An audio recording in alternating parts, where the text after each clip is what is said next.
গল্প মেয়েদেরও নিজের বাড়ি হয়। বছর তিনেকের ছোট্ট মেয়েটি ছোট্ট দুটো হাত দিয়ে মায়ের চোখের জল মুছতে মুছতে বলল, মা মা, বাবা তোমাকে খুব বকেছে মা। তুমি কষ্ট পেও না মা, আমি বাবাকে খুব বকে দেব। কেঁদো না মা।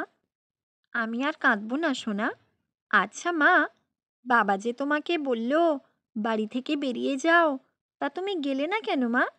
আমায় নিয়ে চলে যেতে এই পচা বাড়িটা থেকে। বাবাও খুব পচা। কোথায় যাব বলতো মা? সেই কবেই বিয়ে হয়ে এই বাড়িতে এসেছি।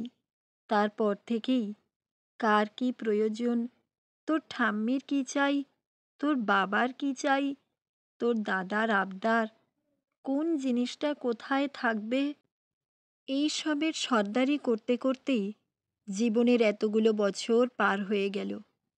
এই বাড়িটার প্রতিটি কোণা আমার ঠোঁটস্থ, তবুও আমাকে শুনতে হয় এই বাড়ি আমার নয়। যে কেউ আমায় বলতে পারে আমার বাড়ি থেকে বেরিয়ে যাও। তবে কি এটা তোমার বাড়ি নয় মা? এটা আমার শ্বশুর বাড়ি সোনা। শ্বশুর বাড়ি কি মা? ও তুই এখন বুঝবি না। তুই বড় হ, নিজের পায়ে দাঁড়া।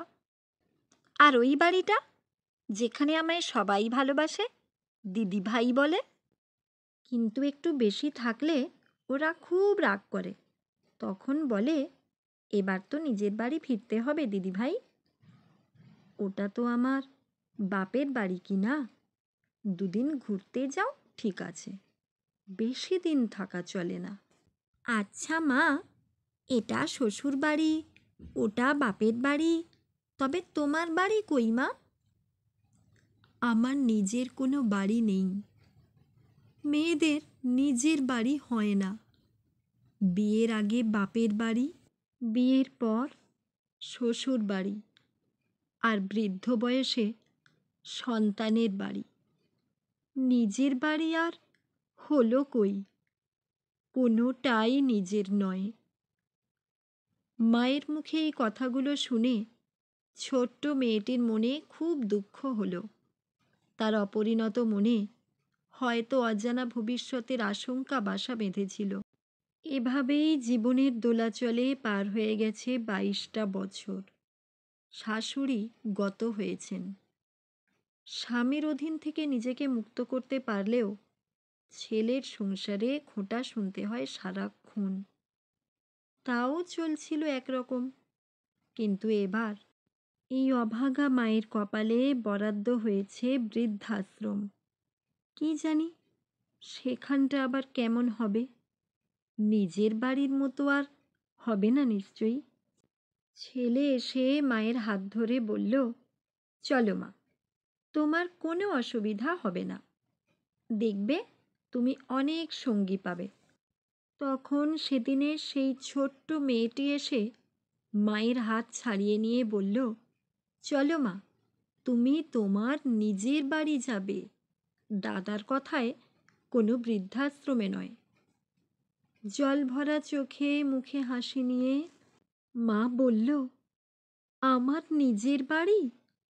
হ্যাঁ মা, বিয়ের পর আমি নিজের উপার্জনের টাকায় কম্পিউটারে মাল্টিমিডিয়া কোর্স করেছি।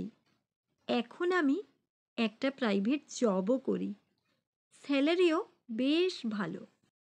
তোমার জামাই আমার কোনো ইচ্ছেতেই কখনো অমত করেনি মা, বরং আমার প্রতিটা সিদ্ধান্তকেই সাপোর্ট করেছে, আমার পাশে থেকেছে। সবাই তো আর বাবার মতো হয় না। জানো মা, আমি একটা বাড়ি কিনেছি। বাড়িটার মাঝখান থেকে সিঁড়ি বানিয়ে দুটো ভাগ করে এখন দুটো বাড়ি হয়েছে, একটা তোমার আর একটা আমার। ওই বাড়ি দুটো আমাদের নিজের বাড়ি মা। মেয়েদেরও নিজের বাড়ি হয়, তবে সেটা নিজেকেই করে নিতে হয়। কারণ ঘর বার সব কিছু সামলে মেয়েরাই তো স্বাবলম্বী হয়, আর ছেলেরা বাবার বাড়িটাকেই নিজের বাড়ি বলে দাবি করে, নয়তোবা উপার্জন করে বাড়ি বানায়।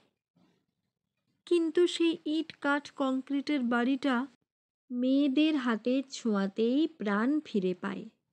মেয়েরাই তো বাড়ির সকলকে ভালোবেসে এক সুতোয় বেঁধে রাখে, আর সেই বাড়িটা হয়ে ওঠে মেয়েদের নিজের বাড়ি।